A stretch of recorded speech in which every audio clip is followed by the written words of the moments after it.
มาเอาให้มันจบไปลงไส้สู้ลงไส้โบมาลงไส้บักลงไส้เคนแต่สู้เด้อเถอะ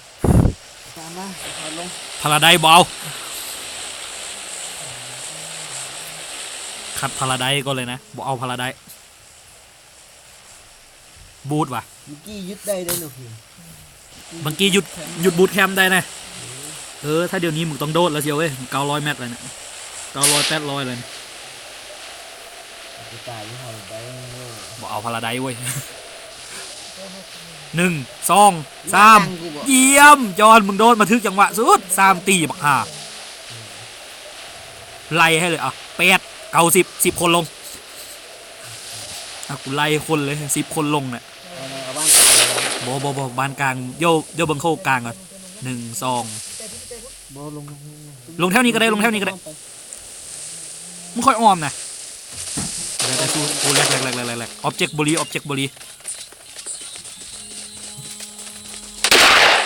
อ้าออบเจกต์บรีเคลงมาบักห่าแม่งเอาปืนกูออบเจกต์บรีเถอะมึงสไนเคียวมันเป็นของกูแล้วเวกเตอร์โอ้ยเอาปืนหายก็มาได้มาแลกกับเวกเตอร์กูเนี่ยอย่าพยายามบวกใจเย็นๆปืนกูแม่งกะโลกะลาชิบหายเลย MC มันได้เป็นนิ้วปัก5อะดรีนาลีน MC คูณ2 MC กับคูณ2ขึ้นมาละเป้าซ้ำดอทมาอยู่หน้าแล้วแต่กูไม่เห็นไพ่เลย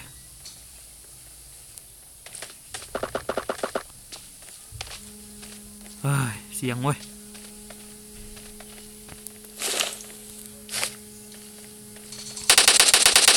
เห็นกันจริงดิมาร์กบัก5กูได้ออกมาเลยบนเรือเลยเชียวสัตว์ดอทมันอยู่ซ่องตึกระวังเคนยิงโคบให้หน่อยเคนโคบให้หน่อยเบิ้งแนวพวกได้จะมาเดี๋ยวกูจะย้ายโคบแล้วใจจริงไอ้ยักษ์เรียนออกจากนี้เลยแล้วนะบูมียังเลยเกาะก็แตกแล้วครับอยู่ตึกแดง1อยู่อีกตึกนี้ตัว1จอนกูมีแต่อะดรีนาลีนเอาบ่เอาแล้วแต่มึงอะดรีนาลีนมวกกับบูมีขี้เองกับบูมีเจริญเกิน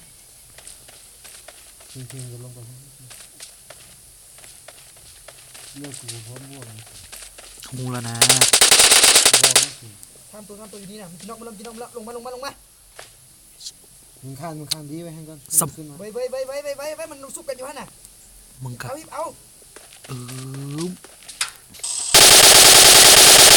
อยู่ลุ่มมันสู้กันอยู่หาเรื่องเลยเกินอยู่ลุ่มกันมันสู้กันอยู่น่ะบ่เห็นว้ยกำลังขึ้นมึงห้ามใจเย็นดิ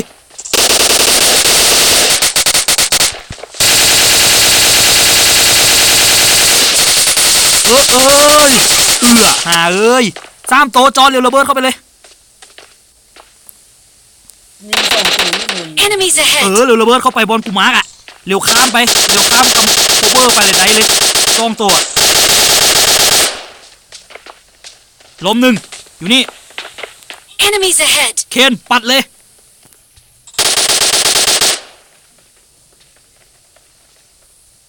สรุปยังน้อยๆกับยูโคบนั่นแหละดีแล้วเดี๋ยวหาอย่าเคนมาเอาได้บ่เคนมาเอาได้บ่เบอร์2ล้มไปละกูเบิ้งอีกฝากนึงเบิ้งทางนึงยังเรียกตัวเบอร์2ล้มไปอะฮะ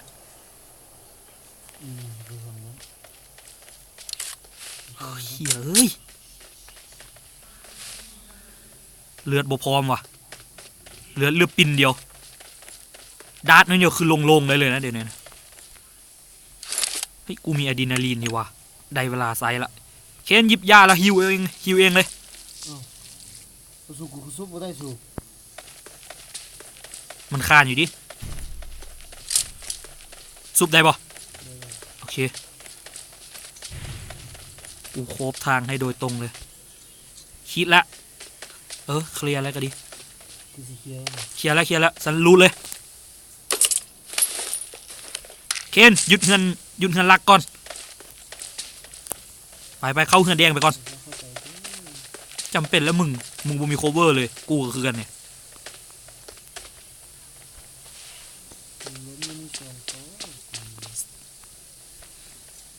โอเคเข้ามาได้ละ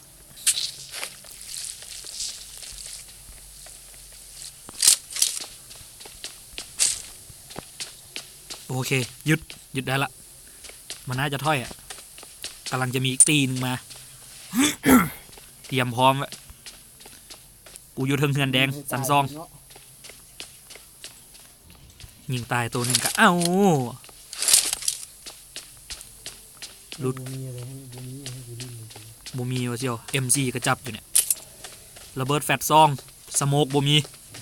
ได้มีสโมกบ่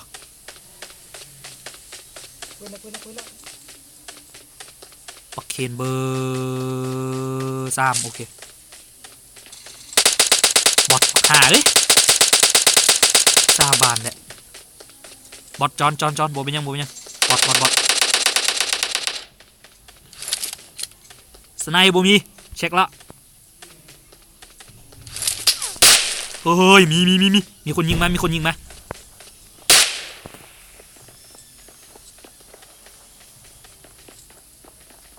ื่อนวะแม่งโดนเต็ม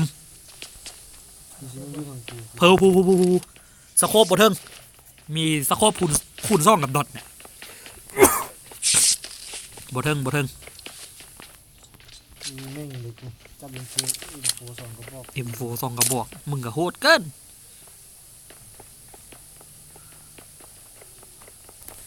โอเคอยู่วงแต่ก็ยังอยู่วงต่อ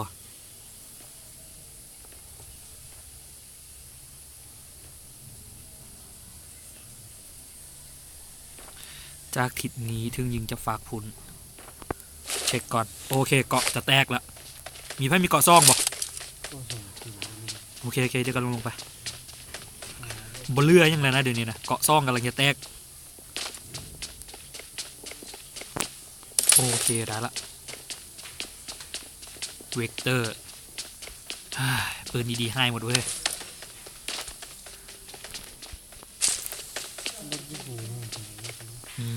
ประเด็นคืออันนี้แหละ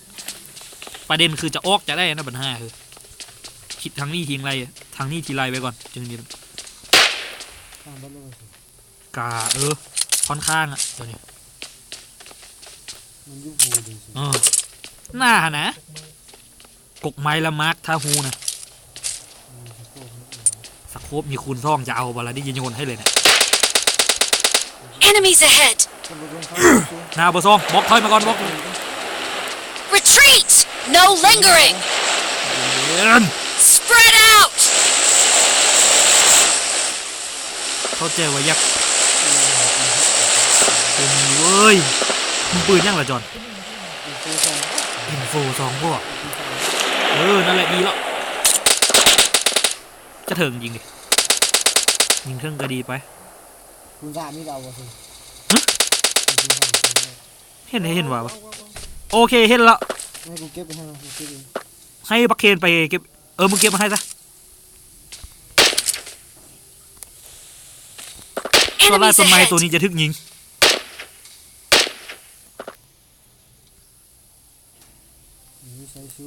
บักได้ไปเคลียร์บอล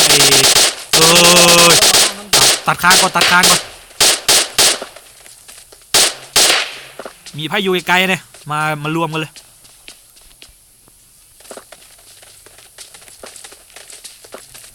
หมายเซลวะอีกฝากหนึ่งต้องโต อ๋อเจอแล้วฮ่า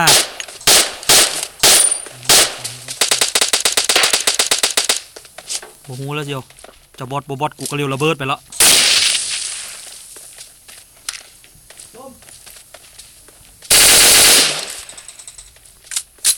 เจ็บหนึ่งปืนสั้นเอามาจับซื้ออย่าคอ ต้องยืนกูตายแล้ววะ บยังเบอร์ซ่องยังลิ้นกับมันอยู่เนี่ยมีตีนจอน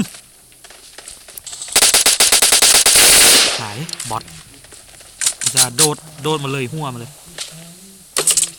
คูณ6 ฮะ คูณ3 เอาคูซ่ามาจะใส่กันทีบอทอีกแล้วเหรอบอทมันคือไล่เถอะวะ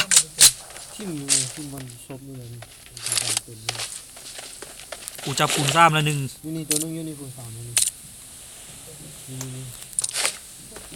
Enemies ahead! โอเคโอ้ยมันคือบอทไล่เถอะวะกูต้องให้เลือกว่ะบ่มีสไนเลยวะเตรียมได้เลยอย่านำ กินรถ เตรียมเลยจอนแอร์ดรอป85กินรถ จอนแอร์ดรอป85กดทันละไปเลยบัญหาโลกแตกคือการคู่เกาะซ้ำผู้มึงที่โบเห็นเนี่ยจะวะ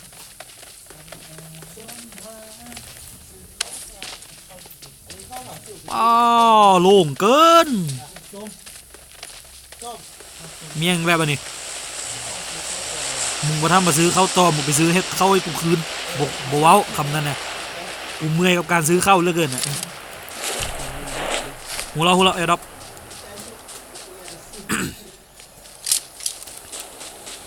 ยังอยู่ในวงอยู่ปัญหาคือบักห้ายิงอยู่พูนไปไซเดี๋ยวนี้เบอร์สามโอเคนะจอนเบอร์หนึ่งเขียนเบอร์สองโอเคมาร์กเห็นเลย Enemies ahead! ทางลุ่มจอนฆ่าวะ1 Enemies ahead! ตายฆ่าล้มแล้วตัวมีฆ่า นี่ตัวมันตายเลย ยังอีกโตมันยิงกับอีกโตนึงอ่ะมันอยู่ทางหน้าเฮือนระวังไว้ Enemies ahead! นั่นแหละฟ้าเขามากอ่ะหูเราบักไอที่ยิงเขาแม่นเขายิงร้อยเอาบักโตนี่มีค่ากำลังไปจอนกูอยากให้ไพ่ยิงรอเถอะ ฝากทางนั่นเหรอ อยู่อีกฝากหนึ่ง เอาดีๆอยู่ฝากหน้าหรือกระท่อมเฮียสันไปเอาคามาก่อนแล้วมันจะลิ้นง่ายขึ้นอ่ะหัวเราถ้ามึงทึกยิงลมคือกูกระซอยยังบ่ได้เพราะกูมีแต่แฟตปัดเป่าเลยถ้าเห็นไงฝากคุณจอน Enemies ฝากคุณเลยตัวที่หัวข้าวอ่ะโบเป็นหัวข้าวลั่งกระท่อมหา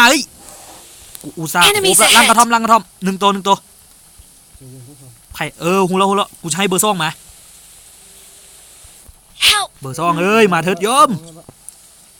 มึงท่ายิงไว้เบอร์ซ่องมาซอยกูละถ้าเบอร์ซ่องยิงบ่ได้ก็ต้องให้เป็นแอร์ซัพพอร์ตอ่ะเคนโคบไว้หาเดือดจิบให้เลยประเด็นคือยากูบ่มีเชียวในศพมึงยิงล้มมียาบ่จอน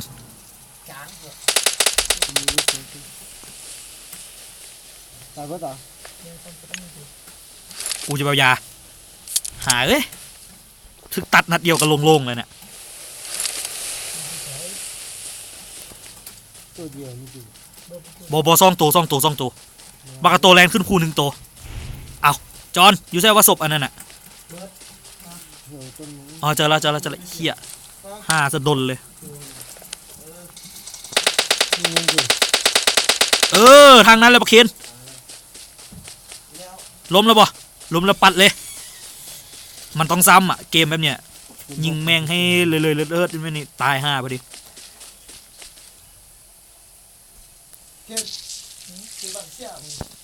อ้ายลืมกดนอนก่อนยากูหมดแล้วเชียวหาเอ้ยจอนมีแล้วคุณหกโอเคเอามาให้กูคนอันนึงเอายาให้กูเนี่ยกูมียาเลยระเบิดไฟซองคูณC1กูรูดเครื่องจักศพลังๆอ่ะพวกมึงเนี่ยกูเบอร์ซีโอเคกูเห็นแล้วแรงเลยวงไกลเลือด7 วิได้อยู่โอเคได้ละไปคูณ6 CMC จำเป็นแล้วมึงคูณ6ปรับ MC กูมีปืนคูณซ่องคิมไปละยามั้ยบุมีปืนให้ลิ้นเลยวะสุลืมเก็บแม็กเซอร์มาเอาแต่แม็กไอรีไวมาสิลิ้นผู้นี่ประจอดลูกเคียวกูสูงสุดจะ230อ่ะคอดีจักแม็กนึงบ่มีเก็บเสี่ยงป่ะสุเก็บในศพ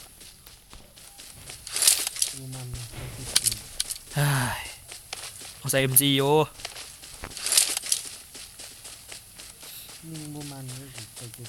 กูเข้าใจว่ายิงบ่มันแต่ยังน้อยๆกะยาอาชีพเก่าคือหม้อนะเกม5เนี่ยนะระเบิดเมดูซ่าเก็บไว้ก่อนเผื่อได้ใส่คูณ6อีกละ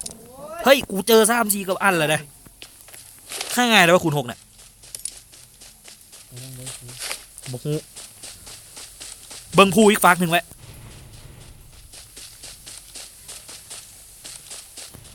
อย่าเห็นให้ไกลตื่นเป็นพ่อนะอย่าทะลึ่งลั่นก็พอนะจังหวะนี้นะไปคือไปทางไหนขึ้นผู้อ่ะเอาอีกแล้วอ่ะเบอร์ซองลิ้นคอวงว่ะ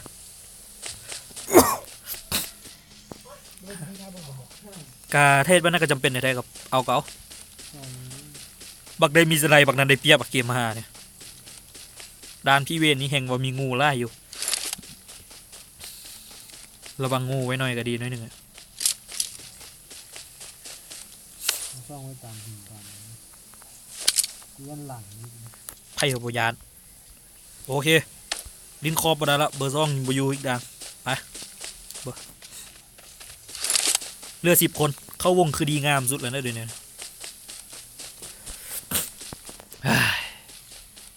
ทายเขาเปิดกันก่อนนะเดี๋ยวนี้เราคอยเข้าซ่วมมาซ่วมเป็นมือที่3แล้วเก็บเอาง่ายกว่า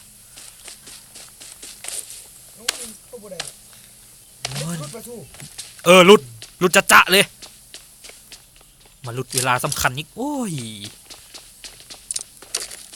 ป้าเบิ่งมายืนเกเรอยู่นี่บททายานเกณฑ์ถ้ามึงล้มปุ๊บพวกกูกระหูเลยว่าเข้าอยู่ได้เพราะแม่งมีมุมเดียวเท่านั้นที่ยิงมึงได้หน้าวงน่าจะเล็งบักเคนไว้อะบอยังบ่เล็งมึงเคนได้อยู่ต้นไม้เฮ้ยต้นไม้แม่งก็มีไล่ต้นเหลือเกิน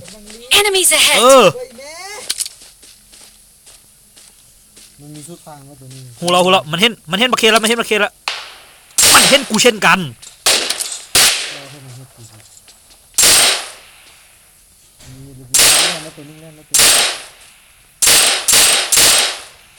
เข้า3 นัดทึกทองกำลังลงมาไล่โตลงละที่ลงมาเนี่ยกอกอีก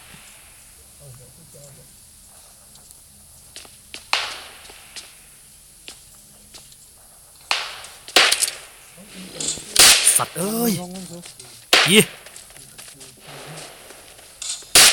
กูปั๊มยาแป๊บนึง เดี๋ยวสิตัดออก โอ้ตัวนี้มีดีเลย หูละไอตัวที่เขายิงตอนเมื่อกี้มันก็เดียวบ่มีหยังบ่แม่นสโมกอยู่เทิง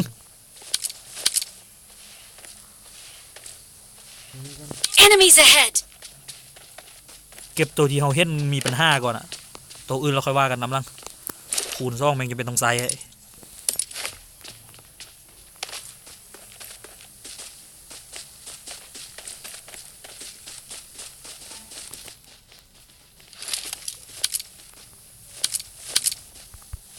สู้มันจะมาแล้วสู้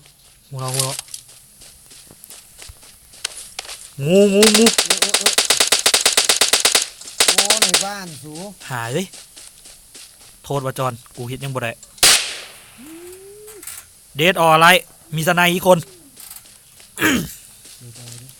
ข้างหลังมันก็มี เห็นแล้วมานครบเลยระเบิดไฟต้องทำงานแล้วปอมยิงกัน นี่แหละมันเฮ็ดกู ในเฮือนไปเนาะ งูอยู่ในเฮือนจะไปเบิ่งแต่บักอยู่ไกลๆ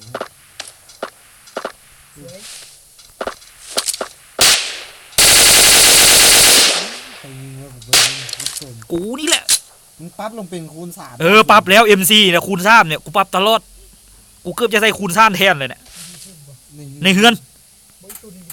อีกตัวโบฮูเป็นสไนเป็นงูพร้อมประเด็นคือ 3 คนสุดลุมตัวในเฮือนนี่ก็ไม่นั่งนี่แหละ เฮ้เขาไปไกลได้กูเจ้าซะ ได้เด้อกูเบลดัดยิงบักสิโดดลงมาเต้ขาเจอบักอยู่ในเฮือนนี่เงี้ย เก็บซองทางบักจอนโดนเห็นแล้วเบิ่งกระท่อมอยู่น่ะ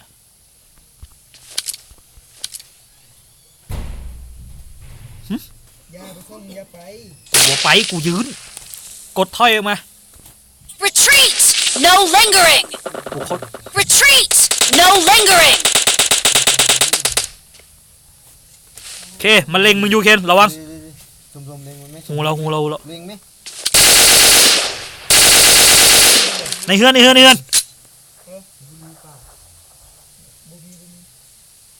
ตัวหนึ่งนะที่เห็นน่ะจะคือในเฮือนประเด็นคือมีงูพร้อมบักเคนระวังมึงคือโคตรแถววะเตรียมเข้าปะล่ะเดี๋ยวปั๊มยาก่อนเราก็เฮ็ดบอกงูเว้ย ตัวเดียวยังตัวในเฮือนนั่นแหละ กันยังตัวในเฮือนแหละถ้ามันออกก็บอกออกก็จะเข้าเองอะเคน5 cover เตรียมเข้าเลย โอ้วงไปหามันเด้อ หูละกูมีระเบิดไฟกับระเบิดแฟตจะเร็วระเบิดแฟตไปก่อนแล้วค่อยระเบิดไฟ เฮ้ยเดี๋ยวโซมต้องไปวงช่องมาโซมอยู่ต้นไม้นี่โซมเบอร์ อยู่นี่โอ้ไพ่จะไปอยู่ นี่มาวงที่นี่ อ้าวมึงลิ้นงี้เหรอ โอ้ยส่งจับปืนนะถ้าทุบปีให้มันปลดออกคูณ6อ่ะ โอ Enemies เคถึง ahead! ถึงงูแล้ว ปลดออกคูณ6อ่ะ กูใส่คูณซ่องอยู่บักฮะ เอาระเบิดเข้าไปไม่สู่ทีมเดี๋ยวส่งมันเล็ง กดแล้ว ยิงไว้เลยเป็นไงมันโดนต้องมาแล้ววงวีมันแล้วเล็งไว้เลยสมเล็งไว้เลยนะเดี๋ยว โอ้ยคูณซ่ามาดิพวกมึงคือดันเลยวะเคนยา เอาไปส่งยิงไหมส่งยิงไหม โอเคเคลียร์เอ้ยประสาทอยากแดกเอ้าบักเคนได้ MVP คนน่ายังเถื่อนคนสุดท้ายเก็บแท้ๆอย่าเถอะเคนชุบมาได้บ่มากอความที่วิไลในการคนที่แป๊บนึงไว้ปกติของมึงเคนเนี่ย เอาเด้งเลย กินไก่กินไก่อีกแล้วเนี่ยยิงขึ้นฟ้าแทมเป็นออปชั่นโอเคลาละพี่น้อง